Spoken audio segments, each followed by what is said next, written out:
Welcome everyone, this is Kerjims channel. Now we are back to our 3 episodes of 2 similarity champions and comparisons featured by League of Legends versus the Mobile Legend Bang Bang. But before that, please like and subscribe to my channel and don't forget to click the bell icon so you'll be notified to our next episode video. Let's do this!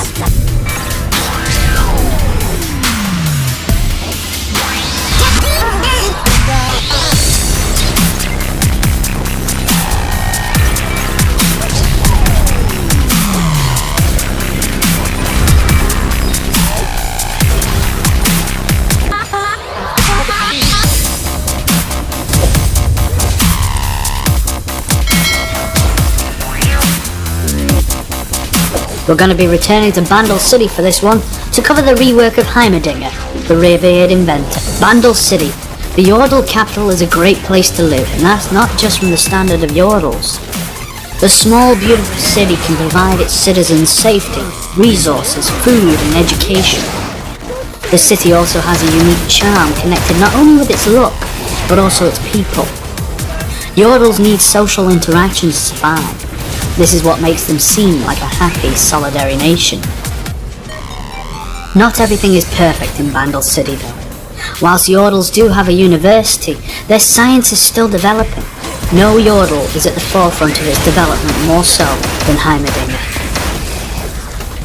Professor Cecil B. Heimerdinger is a Yordle scientist who enjoys a challenge when it comes to science.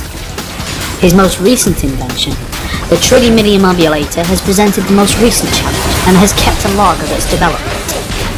It would come to a day when the current meteorological conditions in Bandle City appeared optimal and the atmospheric pressure was ideal for his next experiment. His Tridyminiomobulator was going through some needed tweaks. It wasn't maintaining the proper energy efficiency he was hoping for, and for the 5th time running, he was going to need to run some more numbers before he could get it right. But on returning home from the day's tests, Heimerdinger passed a group of young Yordles throwing a spherical projectile at each other. A simple enough concept, but something about it intrigued him. The projectile was thrown with inconsistent accuracy and force. It was frequently dropped, and it occurred to him that there may be many ways for the process to be improved. He collected the data, and according to his calculations on the matter, if the ball was pitched consistently in both speed and arm, there would have been a 44.5% increase to the fun of the game. The next day he devised a solution, an automated ball pitcher, or the H-28G. It had been built to employ consistent speed and trajectory, ensuring that the recipient of the H-28G's pitch would always be able to catch the ball. He had high hopes for his invention, but it didn't seem to go as planned. He took his inventions to the young Yordles to demonstrate it to them.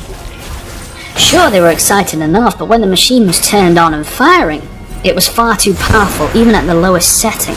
The force was enough to knock a Yordle off their feet. Heimerdinger had overestimated the velocity behind his invention's throw and needed to make adjustments. His priority, however, was the Tridyminiomobulator.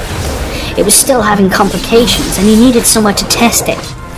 But Bandle City was proving insufficient for field testing. Another day passed and Bandle City faced a new threat.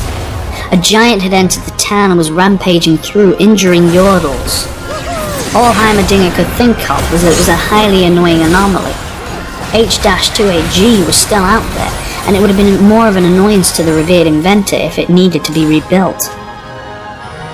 Soon enough, though, everything had gone quiet. It appeared as though the giant had left.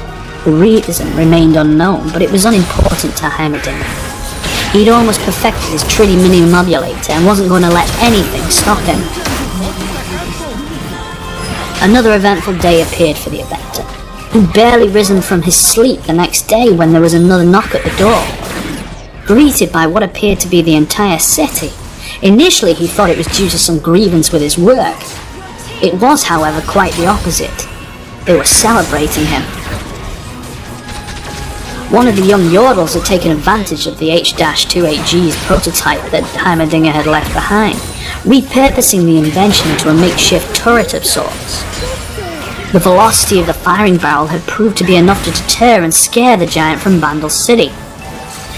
All Heimerdinger could do was admire the ingenious mind of the little Yordle. He was so inspired that he wanted to employ the Yordle in the near future for his plans. To have an assistant such as that would be invaluable to him. However, he would have to leave Vandal City for this opportunity, as the scope of Heimerdinger's plans needed a more expansive testing ground, and Room Terror itself should suffice.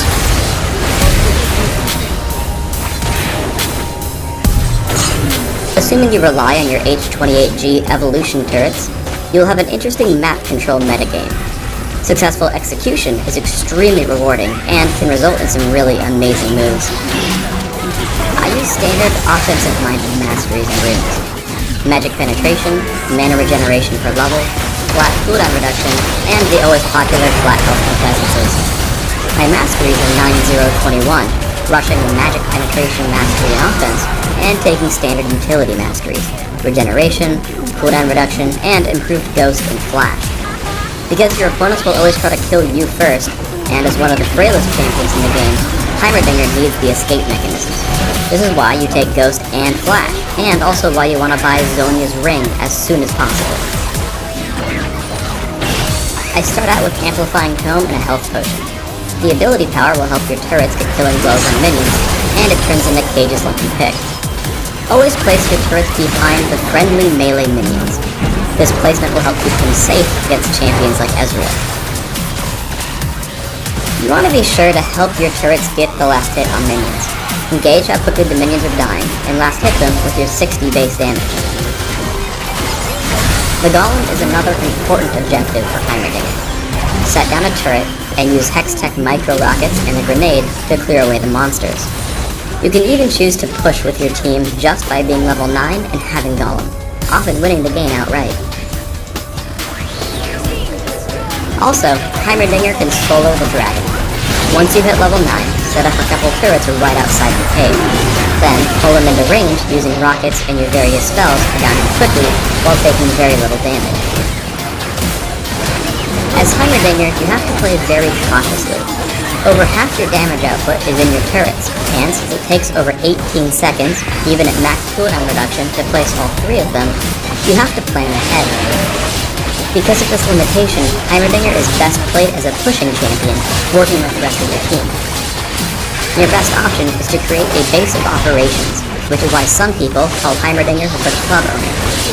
You should always think of yourself as frail and needing the protection of your turrets, or bouncers. Let's look at the first easiest use of Zhonya's Ring, delaying or preventing death. I actually make a huge mistake here, because I activate the item extremely late, with below 100 health left, meaning that I die to Tormented Soil. Thankfully my team picks up the 2 kills without me, but I should not have died here. A large fight breaks out in mid. I put out as much damage as I can, with Deathfire Grasp dropping Blitzcrank very low. As I get assaulted by Alistar, I use Zhonya's Ring to block 2 damage ticks from Ignite. Because I'm durable enough to stay in the fight, I manage to help pick off Morgana. Notice that I still keep a pretty defensive position throughout the fight, even though I have Ghost and Flash.